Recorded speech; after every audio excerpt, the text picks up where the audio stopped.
was real. That's the best kind of cameo. Hey, everybody.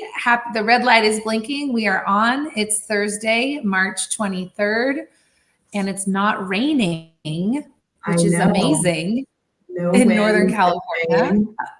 No wind, no rain. So I'm Katie Moe with Connect California Homes. Jenna, you want to introduce yourself? Yep, Jenna Gray Bennett with Guaranteed Rates. So we're back for our, this is actually what I want to talk about. We took a hiatus last week because you, my friend, were helping with a fire drill that one of our buyers was having. And I think it's a common theme that we in the industry have to go through. And when we wear multiple hats, someone on our team has been working with a buyer, and there's a lot of nerves in this marketplace.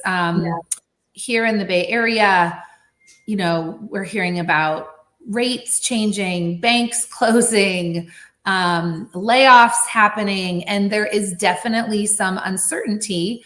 And we oftentimes have to put on the psychologist hat and try to help our clients if we can. Ultimately, it's their decision. They're the ones buying the house, but we have to help them. And I know you were amazing and instrumental in assisting us. And I just would love for you to share your thoughts behind that situation.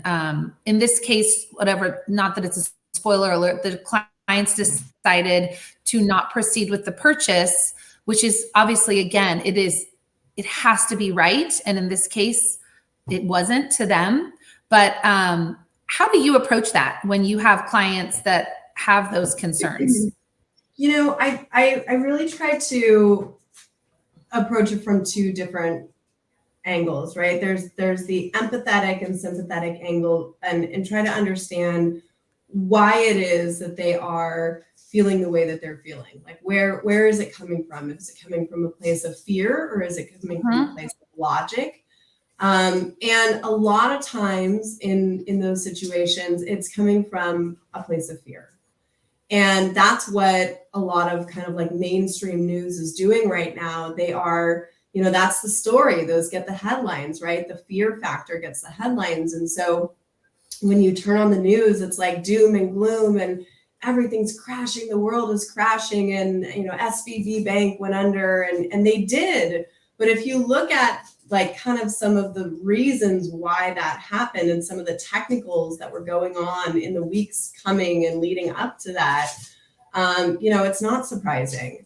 And so I really tried to understand the client's, perspective, and then kind of just talk them through it from a logical, angle, and just say, hey, let's address these fears. Let's talk about, what the reality is, and like what your strengths are, what your, potential fears or weaknesses may be. And in their case, they were really, really strong. They were really strong. And unfortunately, their fear took over. They had no reason to be concerned. I was only using one of their two incomes to qualify them. They're a double income household. And so that's super conservative.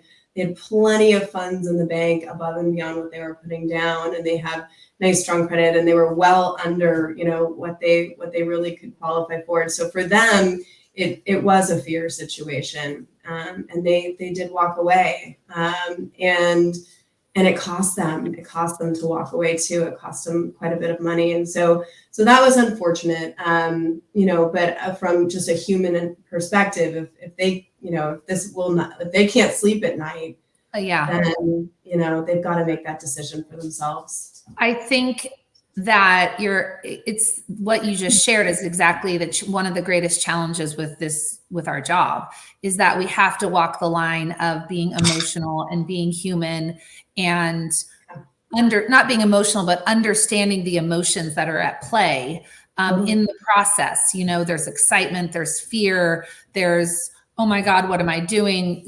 Hopefully there's no regret, but it is a fine balance of understanding and being compassionate with that fear cycle that a buyer goes through.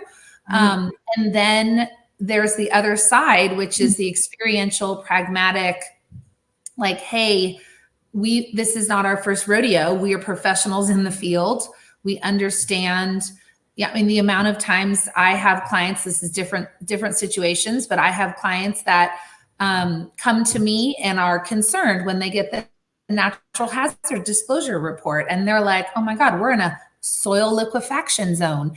And I'm not a soils engineer, a soil specialist, but I can tell you that pretty much every house in California is either in a fault zone or a flood zone. And now we can add fire zone to that. So I just think I try to remind people pragmatically, when was the house built?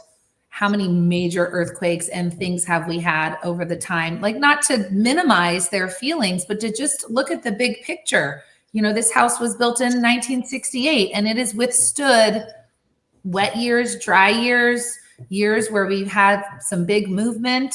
And some of that it is our job to help them see all sides without directing them in one, because ultimately it is their decision. And they're the ones, like you said, that have to sleep there at night and feel good about it. And if they don't feel good about it, then we have to follow their lead. But it's hard. I think that's one of the most challenging things when the emotions start to take over. Right, the emotions. And the reality is that they're sleeping somewhere at night, right? Like, there's risk versus reward. Like, anywhere you are is risky because you're living in a home in California, or any state for that matter. Like, other states have tornadoes, other states have hurricanes, whatever it is. You're residing somewhere. Like, a tree could fall on your house that you're renting, period. These things can happen. Do you own the house? Okay, if you own the house is insured, and but obviously the worst case scenario, someone gets hurt or something else, right? So that can happen anywhere. But if you're renting, then you're displaced, you've rented, you got to find somewhere else to rent. If you own the house, your insurance takes care of it. You kind of have like these barriers in place. In addition to the fact that you own the home, right? You're not paying off someone else's mortgage. So yeah, I think that there are all these terrible things that could happen, but those terrible things can happen whether you're a renter. Anywhere. That's just what it is. Yeah, no, it is. It's tough. So I once again, we appreciate your partnership because you were an amazing support and voice of reason, coming at things from a different angle to support our clients in that moment and us as a team. So we appreciate you. And I just wanted to say that. My pleasure. Yeah. On the flip side, the one thing I wanted to share is that we had a listing. This is an alternative. A listing come to market this last week in Pleasanton, a really unique, incredible single-story property that is beautiful, but gorgeous. Oh my God, 12,000 square foot lot, but it has the big thing, a 600 square foot detached wood shop that was built with permits, beautifully done. And in this market, we've been talking a lot about ADUs, additional dwelling units, people for multi-generational living. A very, very unique value add for this property. We listed it at 1,799. And, you never know where the market is going to go or where things are going to be received. And just for a quick pulse on the market for everybody in the East Bay, and I know this is a very similar story, when you present a home that is well priced, that is updated, clean, really has something to offer. We had over 50 groups through both days. We only did open houses for 2 hours, so 2 to 4, Saturday and Sunday. And we had over 50 groups through on Saturday and on Sunday. And then we ended up receiving 4 offers. And then I had several people calling me after the offer deadline, wondering if there was still a chance. Can we still submit? Can we still submit? But at that point, we had already accepted a wonderful offer, great agent, wonderful buyer. Congratulations. That's great. I know and you know, when we went around on tour, like we're hearing the same stories. There's definitely a sweet spot in this market.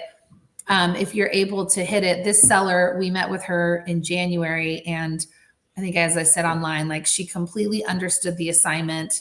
She worked so hard, beautifully prepared her home. Our stager came in, pretty much staged every room except for one, and just knocked it out of the park. So it's we're very thankful. I'm very thankful when I have an amazing seller who just is so wonderful to work with. You know, she pushed back where she wanted to push back, which I respect, but she also understood, listened. She knew that, you know, what she was going to get this year may not be the same as what she would have gotten last year, but she was great. So we're very excited. The market in that case, you know, responded really, really well. Well, it sounds like you know, kind of prepped it. You had a great seller, but your professionalism, you know, always kicks in, and you know exactly how to present a home. And yeah, I rarely hear you say, "Oh my gosh, I've got this listing that's just languishing on the market," because you know how to price the home, you know how to stage the home, you know how to make it desirable. So that just speaks to what an incredible agent you are. Oh, that's sweet. Thank you. We have a great team. We love our people. I mean, I think we've got great vendors that we work with. We're also working with a seller right now who is an original owner of a home. And he is, you know, because of certain circumstances, is taking his time. But I'm really excited. We're working with a new vendor partner who comes in and is a very top to bottom provider who helps him with packing, with hauling, with getting a pod. She's amazing. And it's a new vendor partner that we've not worked with yet. And so far, I love that. I love introducing people. I mean, ultimately, we want to support other agents. We want to support other, you know, business owners, people that really serve our community and provide great service. Like, we love doing that. And so I'm excited to have this new experience with her. And I will, you know, give the full debrief when we're done. The other thing I wanted to note on that level is that we are hosting next Thursday, March 30th. If anyone who's in small business understands the power of Google, whether you're brick and mortar or whether you are service online, people search for you, and you want to be able to come up in searches. And Google business pages are a way that a lot of people get brought to the top automatically. Creating a Google business profile is something that's very important for every small business owner. And we have a professional who is really, really well-versed in how to strategize and optimize your Google business profile. And we're hosting a complimentary, also known as free, Google business optimization workshop next week on Thursday. So great. I will put the link for the Eventbrite down below in the comments. It's a great event. If you know someone, we're going to do a lunch and learn, and she's incredible. She's has a lot to share. So I wanted to plug that as well. We have limited seats. I think we have 30 spots. We've got about 17 registered, which is awesome. And we just really, part of obviously what I love to do is give back to my community, support other small businesses as a small business owner myself. That's great. Yeah, obviously, you know, people are Googling these days. I tell people that I'm highly Googleable. Exactly. I mean, you do. Of course, but it's true. You have to have online presence. People need to be able to see what, you know, others have to say about you, and testimonials and reviews and all of that. And it's important to have that online presence.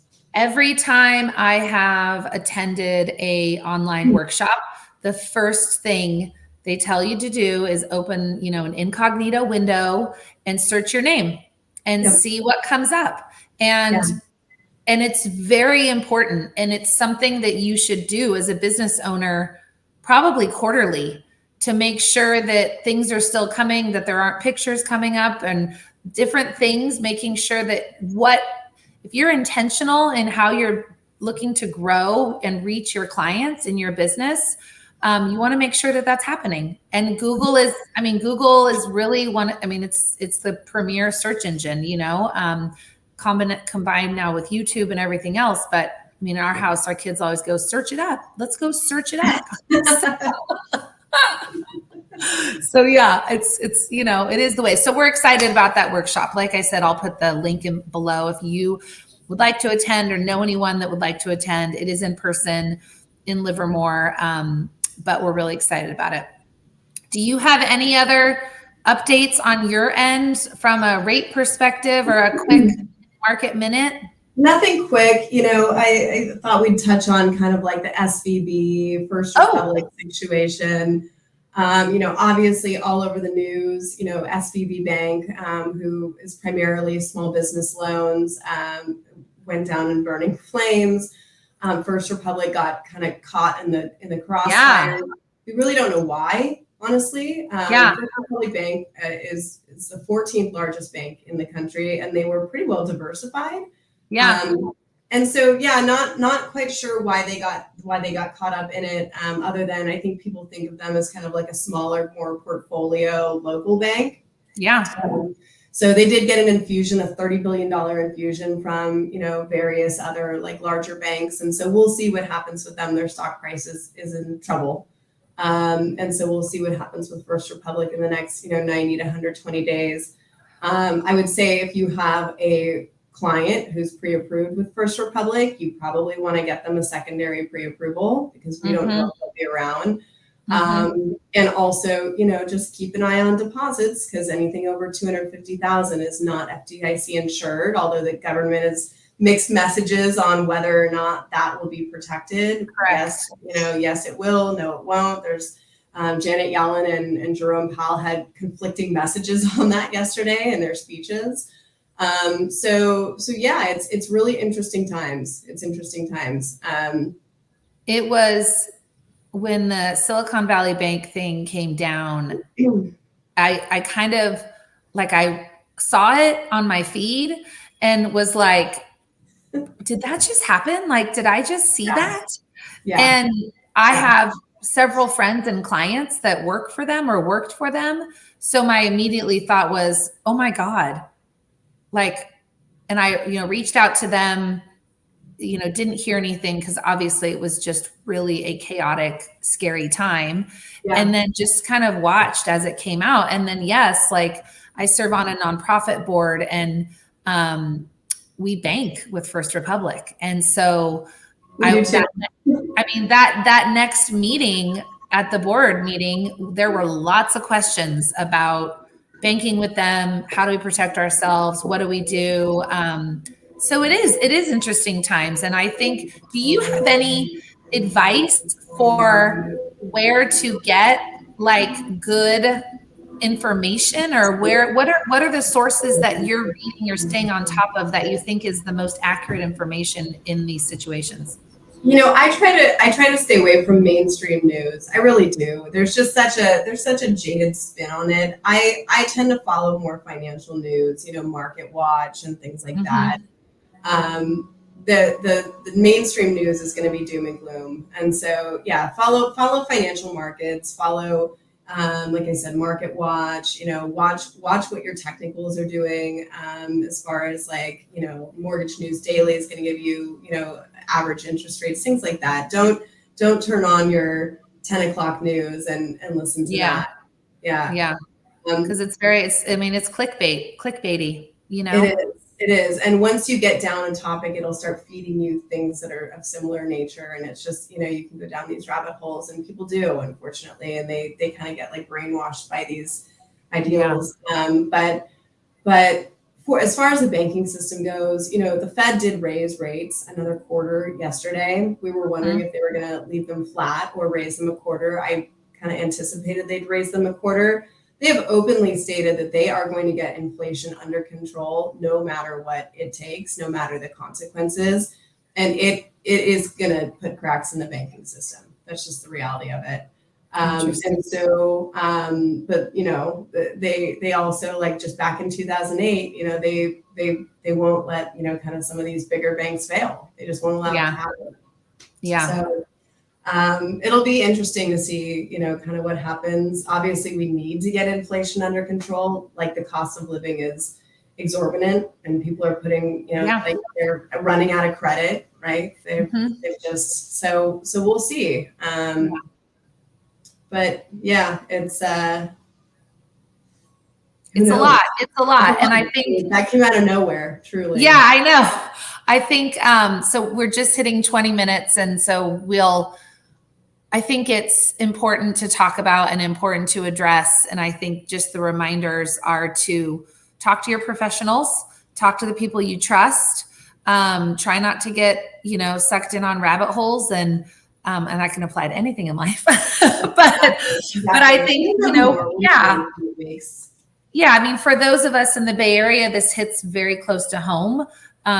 So with regards to the technology and how this is affecting a lot of it. So yeah, we are going to call that a wrap for today, but thank you guys for joining us. If you have any questions, please feel to reach out. Again, Katie Moe with Connect California Homes, and my lovely this way.